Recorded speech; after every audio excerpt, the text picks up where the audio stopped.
Welcome to the video, everyone. Thanks very much for joining me today. Please like and subscribe if you haven't already. An exciting video for you all today. So, as many of you are aware, Q4 or the end of the year is always a busy time for Amazon private label sellers, and everyone's happy to share their revenue figures with you. Now, what I want to do is to make this a little bit different. I'm actually going to show you what profits were left over after all of the costs were deducted from my revenue. So I want to give you all an insight into what is a realistic profit margin to attain as a private label seller, and I'll break down for you how I achieve that sort of margin. Throwing around revenue figures is easy, 40, 50, 60,000 in revenue, but what really matters is the profit that's left over at the end. So I hope you find the video useful. Lots more exciting videos to come, and I will see you in the next one.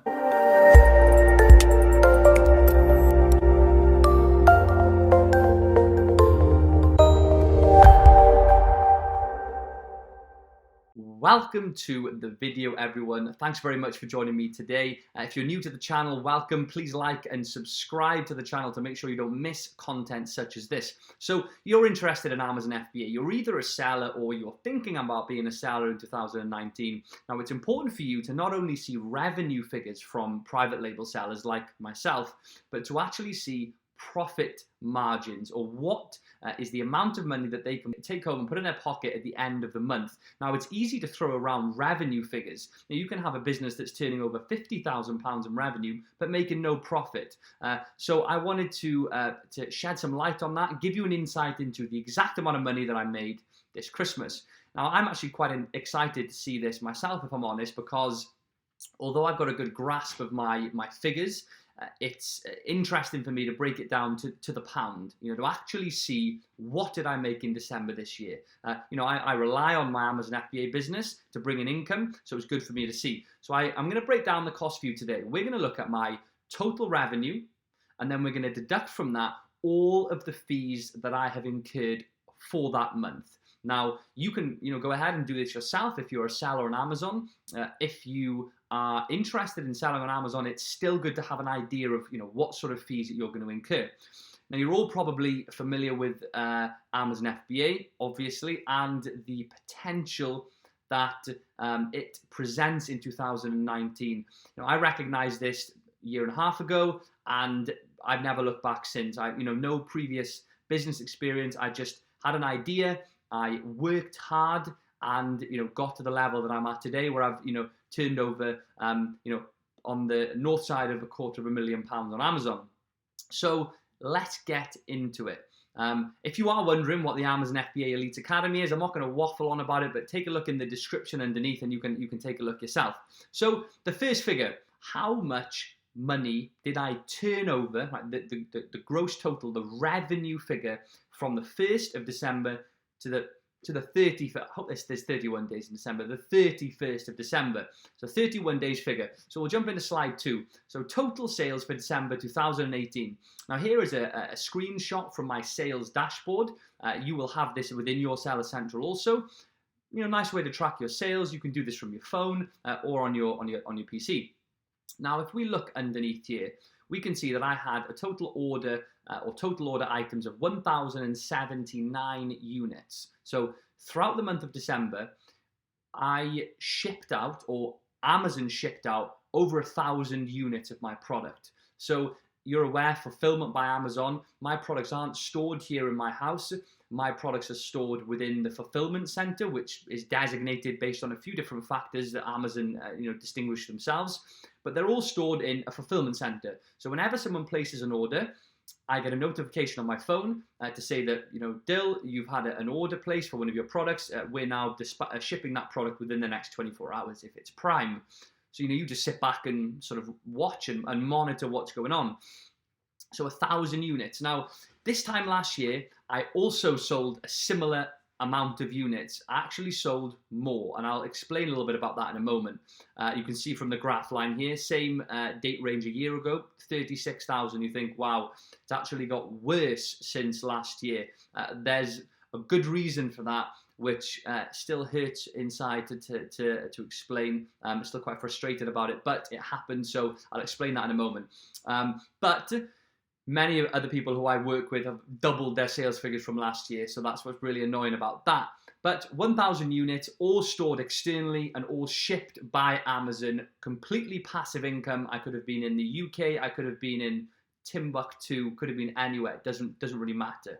So again, we've got some average order item of 1.01, so about one order per person average. So one person has just ordered one unit as an average over the whole 1,000. So average sales per average cost to the customer per item is £27.09. So again, it's quite it's on the higher end of the price range for what we look for with FBA products. Generally, I like to shoot for sale items between sort of 10 and 35. So we're creeping up to that higher margin there. And again, higher sales price usually means you can stretch that profit margin out. So order product sales, that's my total revenue. We've got £29,225.14. Almost £30,000 passively. Okay, so I actually was home this Christmas. I was moving into a new house, so I was busy here doing lots of work actually. Not the reason why these figures are 6,000 apart. That was what I was doing. I wasn't away anywhere this Christmas. Last year, I was actually working the whole 31 days of Christmas. I hope I know there's 31 days of Christmas. I was working the whole of that month. So I was working as a teacher. If you don't know, I'm a qualified teacher in the UK. And I turned over £36,500 on Amazon in 2017 in December. So crazy, crazy numbers. Now, this is revenue. It's not that important. It's vital to work out your profit margins, but you can throw revenue figures out around as much as you want. Retail arbitrage sellers or wholesale sellers might have turned over 100,000 this Christmas, but their margins are much, much smaller. So margins are what we're interested in. Now, generally, what I teach on my super seller course and mentorship program, we aim for between the region of 30 to 50% profit margin if we can, for obvious reasons. Now, let's jump down. Now, I'm going to show you this graph from my Seller Central. This is one of the most, not the most, but one of the most significant factors that I've got to consider throughout the month, and that's PPC spend. So what did I spend on advertising on the Amazon platform in the month of December? This is one significant cost of a few, and we're going to break them all down so you can see, and we're going to end with obviously exactly what I made that month. So PPC advertising spend. PPC is Amazon's internal advertising option that you have as a seller. So I'm not going to go into PPC. I've got lots of videos on PPC. Feel free to go and take a look, and if you want to get a bit more of a grounding on that topic. But we can see here I spent £3,861.59 on ads. So that's all of my advertising spend for the month. And we can see here something again very different. And again, if you want to get some clarification on this, I would suggest just going and possibly taking a look at the PPC lecture that I've got up on my channel. So sales from that 3,800 spend, the sales were getting close to £10,000 in sales from that initial spend on PPC. And we have an ACOS of 42, which is okay. I'd like to see it lower. Between 20 and 30 is good. That's actually quite a high ACOS for myself, which is based on the issue that I was mentioning earlier on the video, which I'll touch upon now. So one of the biggest factors for me, and something that causes the most problems, which isn't typical, I'll be honest, it isn't typical with all sellers and students. I've never heard of students having the same issue as myself, possibly because I've got multiple products, but I had a huge delay with my inventory coming into stock. So I essentially went out of stock for a lot of my best-selling products in about mid-August time of 2018. Now, I placed an order almost immediately to restock those items. Now, it takes me approximately 35 days from the day that I order until the items are shipped. So that would have given me enough time to regain stock a month later. So mid-September, they would have come back into stock. It was what was planned. Now, from mid-September, you would then have had time to make a lot of sales. Your what we call organic ranking would have spiked, and you'd have retained your position within the ranks higher up for your search terms. So it would have basically given me enough time to gain some traction, get a lot of sales in for those products. So when November, December time came, I would be ready, I would be present on Amazon for all of my search terms on page 1 everywhere, and the sales would have rolled in. Now, unfortunately for myself, my supplier didn't take 35 days to get that stock delivered. She took about 95 days, which was down to issues with the product, some manufacturing issues. They had some personal problems within the business, which delayed the process significantly. So if we look at that example, mid-August, they should have been there mid-September after a month, and I'd have had September to October, October to November to gain ranking, and then November and December to make some serious sales. Instead, what happened was the order was placed in mid-August. It didn't come in mid-September. It didn't come in mid-October. It didn't come actually in mid-November. It came in right at the end of November. I got the stock delivered and it went live on Amazon on the 8th of December. So I'd already missed almost a third of the month of December just because stock was late, which was really frustrating for me, you know, twiddling my thumbs, waiting for the stock to arrive. But it happens, right? No one's died. I can cope with it. But the reason, you can hopefully from that example understand that the sales, I was predicted to do about 50 to 60K this year in December on Amazon, but because I lost 2 months where I would have gained traction and again maintained a high ranking for my search terms and been established essentially after I've been out of stock for a while, instead of that happening, it didn't happen and I lost all of my sales ranking and I was 90 days longer, or 60 days longer than I should have been, 90 total, going live, missing a third of December. A lot of hand movement going on here. The 8th of December, and I missed a third of the month. And again, I then spent, you know, much of December playing catch up, spending lots on PPC, as you can see here, trying to regain that ranking. By the time I'd got there, Christmas was over. So, you know, we live and learn. I don't want to say it was a mistake because I gave myself enough time. I gave my supplier ample time on top of how long she was supposed to take, just in case this happened. But it went so terribly wrong, and you know, it took so much longer than I expected that I couldn't have accounted for it. But next year, again, I will be working extremely closely with the supplier, who's generally really, really reliable and good. The products are fantastic. So to make sure that I do, make sure that my stock is maintained throughout the year. That's one of my biggest challenges this year.